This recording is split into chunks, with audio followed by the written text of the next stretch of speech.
Salut YouTube, j'espère que vous allez bien. On se retrouve aujourd'hui pour une nouvelle vidéo et j'avais envie de te parler de bonheur. Oui, on a tous beaucoup de chance et parfois on passe à côté sans vraiment s'en rendre compte parce qu'on est trop absorbé par cette recherche du bonheur, moi y compris. J'ai plein de choses. J'ai de la chance d'avoir un toit sur la tête, j'ai de la chance d'avoir de la nourriture dans mon assiette, j'ai de la chance d'avoir une famille. J'ai beaucoup de chance dans ma vie et parfois j'avais le sentiment de ne pas être tout à fait heureuse. Et je me suis beaucoup remise en question, j'ai fait vraiment un travail d'introspection et j'ai radicalement changé ma façon de voir les choses. Et aujourd'hui, je voulais te partager un petit peu mes 9 conseils pour tendre vers ce bonheur que tout le monde recherche. Enfin, si tu es à peu près normalement constitué, en principe, tu cherches à être heureux ou heureuse dans ta vie. Et moi, je te propose donc de te partager ces petites clés qui, moi, m'ont permis de me sentir beaucoup mieux dans la mienne. Alors, mon premier conseil, c'est de te concentrer sur le positif et d'avoir de la gratitude. Parce que dans ta vie, il y a plein de belles choses qui t'arrivent. Oui, parfois tu as des difficultés, mais tu as aussi beaucoup de chance. Il y a toujours dans ta journée un petit moment positif. Et ce que je te propose, c'est le soir de faire un petit bilan de ta journée et de ne te souvenir que de ce moment positif. Parfois, tu as eu une sale journée, mais tu as croisé quelqu'un que tu n'as pas vu depuis plusieurs années, ou tu étais un petit peu au bout du rouleau, une personne est passée à côté de toi, et plutôt que de te juger, elle t'a apporté son aide. Ou, je ne sais pas, un petit animal est venu vers toi pour que tu le câlines, ou tu as eu un petit mot gentil d'une personne qui te fait jamais de compliments. Il y a toujours un petit moment dans ta vie qui est positif. Et moi, je voudrais que tu te nourrisses de ce positif au détriment de tout ce qui s'est mal passé dans ta journée. Et je trouve que quand tu commences un petit peu à t'ouvrir et à observer le positif de ta journée, en fait, tu reparamètres en quelque sorte ton cerveau à ne voir plus que le positif. Et quand tu vois forcément les choses positives, eh bien, tu as la sensation d'être beaucoup plus heureuse et d'avoir de la chance. Et donc, ça va t'apporter un mieux-être qui pour moi est très efficace. Par exemple, chaque mois, je réalise une page dans mon bullet journal qui est consacrée à ma gratitude, c'est-à-dire je remercie la vie pour de jolis moments qui me sont arrivés dans le mois. Et tous les jours, avant de me coucher, je repense à ma journée et je remercie la vie, Dieu, qui tu veux, pour ce joli moment, pour un joli moment qui m'est arrivé comme ça dans cette journée et qui m'a donné le sourire. Mon second conseil, c'est accorde-toi du temps pour toi. Oui, parce que je ne sais pas si tu as remarqué, mais dans notre société actuelle, on est pris dans un espèce de tourbillon dans la vie quotidienne. On court partout, on va entre le boulot, les enfants, les rendez-vous, les activités sportives, tout ce qui peut t'arriver dans ta journée, tu ne fais que courir. Et tu as l'impression que tu aurais besoin d'avoir des journées de 48 heures pour arriver à tout caser dans la même journée. Et au détriment de ta propre personne.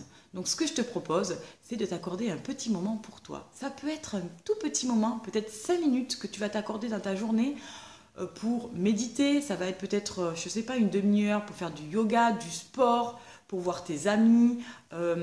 Tout simplement, souffle 2 minutes, va à la terrasse d'un café, bois un petit verre. Attention, l'abus d'alcool est dangereux pour la santé, hein. Accorde-toi un petit plaisir, voilà, qui te fait du bien et qui te nourrit. Puisque si toi déjà, tu ne t'accordes pas de temps et tu n'es pas en harmonie avec toi-même, c'est difficile de pouvoir être en harmonie avec les autres et donner de ta propre personne. Le conseil que j'ai donc à te donner, c'est de te reconnecter avec ton esprit, avec ton être intérieur et de penser à toi, pour une fois, en tout égoïsme, t'accorder un petit peu de temps uniquement pour toi, tout seul, à faire quelque chose que tu apprécies. Et en fait, en t'accordant ce petit temps un petit peu tous les jours ou quelques fois par semaine, tu vas voir qu'en fait, tu vas avoir le sentiment de plus être dans cette espèce de brouillard quotidien et de te recentrer sur toi-même. Et ça va énormément t'aider. Enfin, j'espère du moins que ça t'aidera autant que moi, ça m'a aidé. Mon troisième conseil est de ne pas te comparer aux autres. Oui, parce que le petit jeu de la comparaison est tellement facile. On a tendance à beaucoup se comparer et ce petit jeu ne s'arrête jamais. C'est une boucle sans fin et forcément, ça va te rendre malheureux. Et si on commence à se comparer en se lamentant sur notre propre nullité, on se retrouve complètement paralysé, on se sent inférieur aux autres, on se dévalorise, on a une piètre estime de soi et au final on est malheureux. Donc si tu arrêtes de te comparer aux autres, forcément tu te sentiras mieux. Forcément, il y a toujours plus grand, plus beau, plus musclé, mieux foutu que toi, plus intelligent, plus intéressant. Et la vie est faite comme ça, on a tous des qualités différentes. Et forcément, tu ne pourras pas avoir toutes les qualités réunies en une seule personne. C'est totalement impossible.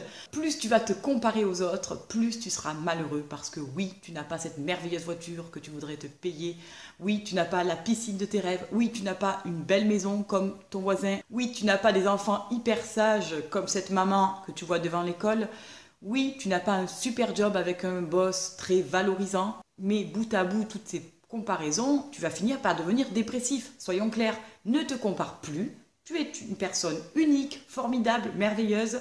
Il n'y en a pas deux comme toi sur Terre. Et c'est ça qui est formidable. La génétique est vraiment extraordinaire parce que tu es vraiment une personne unique. Donc ne te compare pas aux autres, forcément. On ne peut pas comparer ce qui n'est pas comparable. Et puis tu verras que lorsque tu arrêteras de te comparer aux autres, tu vas te sentir beaucoup mieux. Oui, je sais, j'ai dit le mot comparer au moins 4000 fois dans cette vidéo. Voilà, donc c'était mon 3e conseil pour te permettre d'être plus heureuse ou plus heureux. 4e conseil, relativise tes problèmes et je vais aller même encore plus loin, vois même le positif dans les difficultés que tu rencontres. Parce que sur Terre, on est venu ici pour expérimenter beaucoup de choses, des épreuves, des sentiments, des choses qui vont nous permettre d'évoluer. Et oui, contre toute attente, tout le monde a des difficultés, qu'on soit riche, qu'on soit pauvre, on a tous des difficultés à une échelle différente. Et ces difficultés vont nous permettre donc d'avancer, d'évoluer, de grandir. Et ce que je te propose de faire, c'est que lorsque tu es en difficulté, pose-toi de vraies questions. Par exemple, je prends mon exemple personnel. J'ai eu des difficultés financières lorsque j'ai été en congé parental. Comme je n'aime pas demander de l'aide, je n'ai pas demandé d'aide et je me suis débrouillée par mes propres moyens. Donc, j'ai commencé à me documenter et c'est là que j'ai pris connaissance du concept du zéro déchet, du minimalisme. Je m'y suis vraiment intéressée. Grâce à ça, j'ai fait des économies. J'ai découvert une communauté extraordinaire. Et franchement, je suis hyper heureuse. Ou, autre exemple, j'ai eu une fille qui a un handicap invisible. J'étais très très triste lorsque je l'ai appris. Et en fait, au fur et à mesure de mon cheminement, j'ai découvert plein de professionnels que je ne connaissais pas. J'ai bénéficié de beaucoup d'aide de ces professionnels. Ça m'a énormément apporté. Je me suis renseignée sur l'éducation positive. J'ai mis en place un système de récompense. J'ai complètement redécouvert l'éducation. Et voilà, à travers les difficultés que tu rencontres, tu vas finalement te rendre compte que tu vas découvrir tout un tas de choses hyper intéressantes que tu n'aurais probablement pas découvertes si tu n'étais pas passé par ces épreuves-là ou rencontré de superbes personnes. Et donc, je te conseille de relativiser lorsque tu as des difficultés ou des problèmes. Sache qu'ils sont là pour t'apporter quelque chose. 5e conseil, détache-toi du matériel. Oui, parce que nous sommes arrivés sur Terre tout nus, sans objet. Et quand nous allons mourir, nous allons repartir sans objet également, avec notre corps et notre esprit. C'est bien là un message que l'on nous envoie pour nous dire qu'il faut se concentrer sur notre personne, notre esprit, notre évolution, notre corps, et pas sur les objets matériels. Les objets matériels sont là, on ne va pas se mentir, pour nous apporter du confort, mais notre vie ne doit pas graviter autour des objets. Nous ne devons pas devenir matérialistes au point de nous intéresser beaucoup trop au matériel. Réduire la masse de ces affaires, c'est aussi se réapproprier le temps que les objets nous volent. Parce que quand on accumule des objets, eh bien, il faut les entretenir, en prendre soin, les dépoussiérer. Lorsque tu habites une grande maison, est-ce que tu t'es déjà demandé combien de temps tu perds à faire le ménage, à réagencer, à décorer? Tout ce temps-là, c'est du temps que tu perds. Et le temps est précieux dans une vie. Le temps, il s'écoule. Et tu ne peux pas revenir en arrière.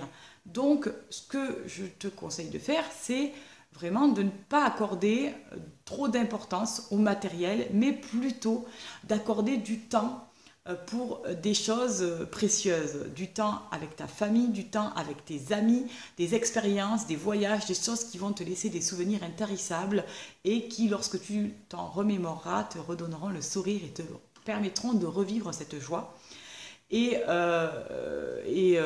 Compare, hein, par exemple, tu t'es acheté un super manteau il y a 10 ans qui t'a coûté une blinde et que tu as mis 3 fois. Je pense que lorsque tu te souviens de ce manteau, tu vas pas avoir un super sourire et de ressentir tout le bonheur que tu as eu lorsque tu as acheté ce manteau. Or, quand tu repenses à un voyage, à des réunions familiales, là, tu as toujours le sourire parce que tu te souviens de tout le plaisir que ça t'a procuré. Donc voilà, détache-toi du matériel et profite. Mon 6e conseil, c'est n'attends rien des autres. Alors attention, n'attendre rien des autres, ça ne veut pas dire que tu ne dois pas aller demander de l'aide si vraiment tu es dans une difficulté et que tu as besoin d'aide. N'attends rien de l'autre, ça veut dire ne nourris pas tout un tas d'attentes envers des amis, des membres de ta famille, parce que oui, les gens ont une vie et tu n'es pas leur priorité absolue. Donc ne nourris pas des attentes qui seront forcément déçues et qui vont te faire avoir du ressentiment envers ces personnes. Alors que clairement, au moment où tu attendais leur aide, elle n'était pas présente et peut-être que même elle n'était même pas au courant que tu avais besoin d'aide. Du coup, elle ne pouvait pas t'aider. Donc, petit exemple concret. La dernière fois, j'avais un rendez-vous médical pour ma fille aînée. Ce jour-là, il n'y avait pas école, donc j'avais mes 2 autres enfants à charge. Mon conjoint travaillait et puis pour les autres, je n'ai pas demandé forcément de l'aide. Et en fait, j'ai sorti la poussette de ma voiture, j'ai commencé à attacher mon bébé et je me suis rendu compte que le trottoir sur lequel je comptais circuler était plein de racines d'arbres et qu'il était impraticable. Donc je me suis retrouvée à porter ma poussette à bout de bras, à faire 300 mètres avec la poussette à bout de bras, les 2 enfants aînés qui couraient partout, les voitures à gérer, la circulation, j'avais peur qu'il se passe quelque chose, j'hurlais comme un putois. Et là j'ai eu un moment de faiblesse où je me suis mis à pleurer et je me suis dit mais merde quoi, il n'y a personne qui pourrait me proposer de garder mes 2 autres enfants pour que j'accompagne tranquillement ma fille sans avoir le souci de me dire comment je vais faire pour gérer mes 2 autres enfants dans la salle d'attente parce que je n'ai pas la chance d'avoir des enfants calmes, donc ils bougent, ils sautent, ils touchent à tout. Voilà, donc j'étais face à ce truc, je me suis dit merde, j'ai aucun soutien quoi. Il n'y a pas quelqu'un qui proposerait de l'aide. Et en fait je me suis dit mais t'es complètement bête ou quoi? T'as même pas demandé de l'aide, comment veux-tu que les gens spontanément te proposent de garder les enfants? C'est pas possible. Donc j'avais nourri des attentes envers des personnes et forcément l'aide que j'attendais à ce moment-là, elle n'est jamais venue et j'étais hyper déçue et ça m'a rendue malheureuse. Donc voilà, si tu as quelque chose dans la vie, une épreuve à passer, tu peux demander de l'aide évidemment, mais si tu n'as pas d'aide, dis-toi que tu es ta propre force, n'attends rien de personne, fais par toi-même les choses et tu verras que parfois les personnes viendront spontanément t'aider. Mais compte sur tes propres ressources avant tout et ne reporte pas tous tes désirs sur les autres. Mon 7e conseil, c'est accepte-toi tel que tu es. Oui, il y a des gens beaux, minces, musclés, avec de magnifiques cheveux, bronzés. L'apparence extérieure est évidente et on ne peut pas y changer grand-chose. Et si tu es moche, tu auras beau faire toute la chirurgie esthétique que tu veux, tu seras toujours moche, quoi. Hein. Malheureusement, c'est ce qui est visible du premier coup d'œil. Et j'ai envie de dire c'est très dommage parce que moi par exemple dans le boulot j'accompagne des personnes qui sont pleines de compétences, qui ont envie de bosser, qui sont hyper sérieuses, qui sont jamais malades, qui sont vraiment qui pourraient faire d'excellents salariés et malheureusement il y a une espèce de délit du faciès où oui parce qu'il a une tête de loupard ou parce que elle a les dents pourries on préfère ne pas l'embaucher et c'est tellement triste, je trouve ça mais tellement triste. Parce que ce sont des personnes qui, moi j'ai appris à les connaître et qui sont intérieurement de très très belles personnes. Et ces personnes-là, elles n'auront jamais de chance parce que comme notre société actuelle est basée sur l'image, l'apparence et très superficielle, une personne qui ne rentre pas dans ce moule, entre guillemets, dans cette normalité, va avoir beaucoup de difficultés. Et forcément, on peut comprendre qu'une personne qui est comme ça va être malheureuse. À côté de ça, tu as quelque chose de bien plus subtil, c'est ton apparence intérieure, la personne que tu es à l'intérieur de ce corps. Et il est bien évident que c'est difficile d'évaluer la valeur d'une personne sans passer du temps en sa compagnie. Ce que j'aimerais te dire, c'est accepte-toi tel que tu es une personne unique, merveilleuse. Et même si tu es grosse, gros, chauve, maigre, bête, poilu, tu as un long nez, des petites oreilles, bref, tu l'auras compris, je ne vais pas t'énumérer tous les défauts qu'on pourrait trouver sur Terre, hein, mais on ne peut pas y changer grand-chose.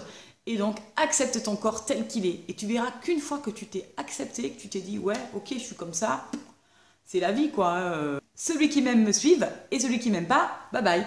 Voilà, donc si tu fonctionnes comme ça, tu vas très vite t'apercevoir que lorsque tu t'acceptes, tu rayonnes, tu es épanoui, et tu donnes envie aux autres de venir plus facilement vers toi. Et donc forcément, tu es plus heureux. Mon 8e et avant-dernier conseil, c'est fait de la pleine conscience. Chaque jour, il y a des choses que tu fais machinalement. Moi, ce que je vais te conseiller de faire, c'est d'accorder de l'importance à chaque petit détail. Par exemple, un soir, plutôt que de te coller devant la télé, tu sors, tu t'assois sur ta terrasse, ton balcon ou sur ton canapé si tu n'as ni terrasse, ni balcon, ni jardin. Tu vas accueillir le silence.